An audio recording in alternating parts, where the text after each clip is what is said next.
Already. Coming. Yeah, motherfuckers coming up. Oh my God. Hoto número 1, hoto número 2, hoto número 3. Okay. This is for the body up and down. That's for the winch itself. Okay, so to start, go to voice. Now see how it says up and down? Yeah. Push the switch. Like this.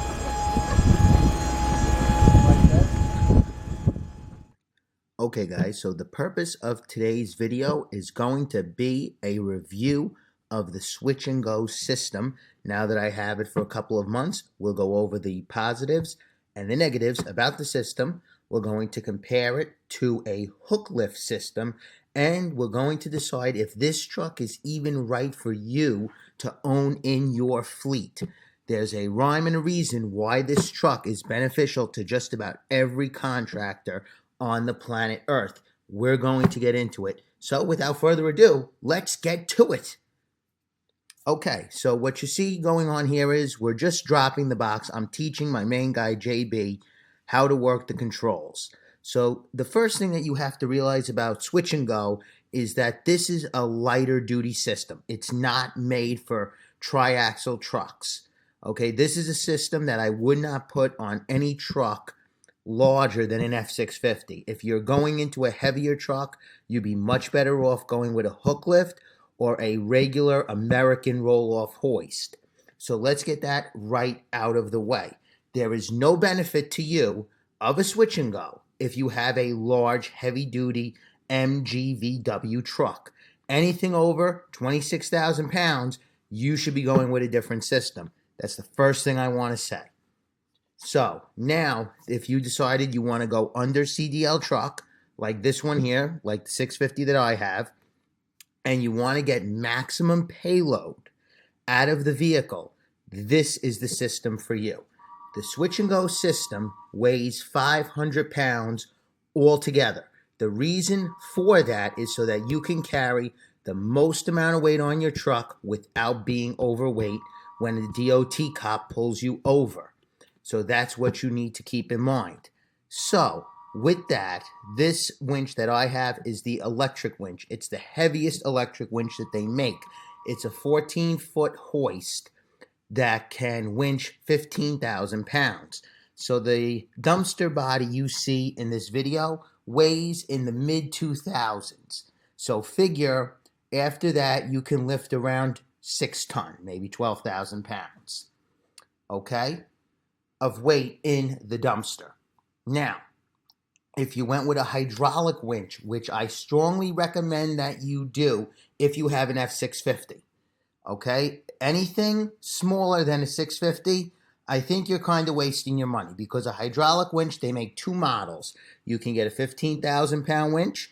You can get a 9-ton winch, 18,000 pounds. The hydraulic winch is much better. It's way stronger. It's way faster than the electric. So this is the electric over hydraulic system. Now, bear in mind, I did not build this truck. I purchased it as you see it. The reason why I'm not getting a service body for this truck is because the way they build the service bodies is built specific to your truck. So if I was to add the hydraulic tank and a PTO in the future, the service body would be useless because the boxes would be hitting the hydraulic tank that they don't know where they're going to mount yet. So that's why I built a service body out of my dump body. That's another video. We'll cover that later. So as you see here, I'm winching the Bobcat on the flatbed. Always have the more of the weight to the back. So you see how I have the machine driven on forward? Not a good system. This winch could have went way better than it did. So it was very problematic. It was hard for me to get it up. The winch struggled. It was totally wrong. The Bobcat should have been reversed. My fault. I made a mistake. So bear in mind with that. Now, the drawbacks of the switch and go, if you were going to compare it to a hook lift, is that, well, it's weak. You know, if you were going to go with a hook lift, they're much, much stronger. And this is a little bit of a more intricate system, right? Because you got to pull up to the box, you got to raise your hoist, you have to unwinch the winch to give it some slack, get out of the vehicle, hook it to the hook, get back in the truck, and roll it all up. Now, if you had a hook lift system, it's much faster, right? Because you're going to back up to your box. The hook is going to unravel itself, right? It's just going to lift in the air, go to the ground, pick up the hook. You grab it, put it on your rails, and you go. The issue with the hook lift system is that it's much, much heavier. You get far less payload capacity out of your vehicle with the hook lift. Really, other than that, the reason why I don't like the hook lift either is because the angle of lift, the trajectory that the box takes to get onto the truck is very, very high. Now, with the switch and go, with the winch, you could kind of manipulate it a little bit better because it's not set in stone with how you lift. So with the hook lift, it's just one way up and down, that's it. With the switch and go, you can manipulate it once you get a little better with the system. So that's one of the reasons why you got to be careful with that. So personally, myself, I prefer this system. Now, like I said, the electric could be problematic at times. You'll burn out motors, especially on lifting heavy items. So you're going to have your issues with this system. It's a lighter duty system. So if you're looking to go into the roll-off business and you're going to be using this thing every day to do 15, 20, 30 bin swaps, no way. You got to get the hydraulic winch, and if you do, I would recommend getting a larger truck and just going with a regular American hoist. I don't think it pays to even go with a hook lift if you were going to do a roll-off business. Now, look, if you're going to use it like I use it for, the switch and go is the perfect system for you. Basically, like I said, it's 500 pounds. It's light, doesn't put a lot of weight on the truck. But like I said, I may be updating it to the hydraulic winch later in life. I'm going to just see how I do with these electric motors. If I'm burning them out with regularity, I'll deal with that. If not, then I'll just leave it with the electric because what's the big deal about it? Because I would have to take off one of the toolboxes you see in the video to put the hydraulic tank in. So, I would like to try to avoid that. So far, it's been good with the electric. I haven't had any issues. You see it's lifting this bed up. This bed is roughly at 14,000 pounds, maybe a little bit more with the bed and the forms on it. And the winch is doing it without a problem. I put the truck in neutral and let the winch pull me under the body because in the street, the bed is going to just roll back if you're in reverse. But when I'm on dirt, I'll put the truck in reverse and I'll just gently go back to help the winch. Believe me, if you stay in park and make the winch do all the work, you're going to burn out the motor very, very quickly. So definitely truck in neutral or put it in reverse when you're trying to lift a loaded body. Unloaded body, you could get away with pretty much whatever you want. It's light. The motor will lift it without a problem.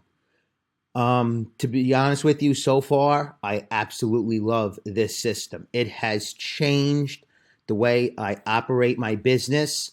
The truck has only been here for 2 months, and it's completely been a game changer for me.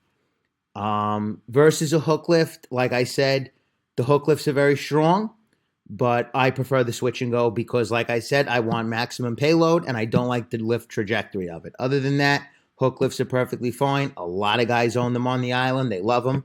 So that's my 2 cents on it. Now, is the switch and go system the right system for you? Well, let's see. If you are a contractor and you do any type of work, I mean anything, you should have a switch and go. And if you have machines to move, if you have dirt to move, garbage, even if you're a roofer, you do roofs, you peel the roof off, you put this thing on the floor, you men load it, you winch it up, you go. You could have 2 and 3 crews working. You have 2 or 3 bins, drop a bin here, bin there. The efficiency is to the roof. And if your business should get slow, you could always, a customer says, hey, can I get a 10-yard box? You could do it. You don't have to worry. You're not limited to what you can do. So if you think about it, the initial investment is what's more money, okay? Because you got to buy the bodies. The bodies are going to run you around $3,500 to over $6,000, depending on what bodies you get. The dumpster bodies, I think, are around 5,000. The dump bodies are very expensive. They're over 6 grand. The flatbeds are maybe 4 grand. But my point is that if you do the math and you think about this logically, right? Every single bed you buy is like another chassis truck, because if you have 4 flatbeds, it would have taken 4 flatbed vehicles to mimic what one vehicle is doing. Now, just imagine this: 1 set of tires, 1 insurance, 1 oil change, maintenance, breakdowns, tow fees. 1 truck can do the work of 10. Just think of this. I put the dumpster on the ground. My father has a Bobcat on the job. I go back to the yard. I get a flatbed of forms. My crew is now ready to work. I then go back to the yard. I pick up the dump body that I converted to a service body. I go to the flat work crew, leave that bed on the ground. Now they're working. So I did the work of 3 vehicles, 3 drivers, and I did it all within, let's just say, 2 hours time. Right? Or you could have the payroll of all these drivers, all that insurance, and all that breakdown fee, right? People get into accidents, drivers crash, tires blow. This truck, the tires are what, $800 each. Just think of the savings long term having this truck over a fleet of vehicles when you could just have a fleet of bodies. Now, in a perfect world, you would have 2 of these trucks, right? You need a backup, because if this truck breaks down, you're basically out of business. So that's why I'm keeping the red dump truck this way, and the trailers.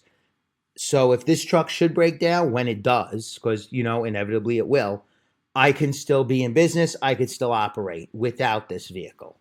So that's, in a perfect world. But to me, I would roll with the switch and go. I don't see any reason to buy any other vehicle. And if you could stay away from the diesels, try to, because the diesels are a disaster. And if you could stay away from them, try to. When you're towing, you'll know the difference between a gas and a diesel. But we'll get into that in the next video. Guys, I hope this video has helped you out. If you have any questions, comments, like or dislike, please leave them in the section below. And as always, please be safe, take care, and I will talk to you guys soon.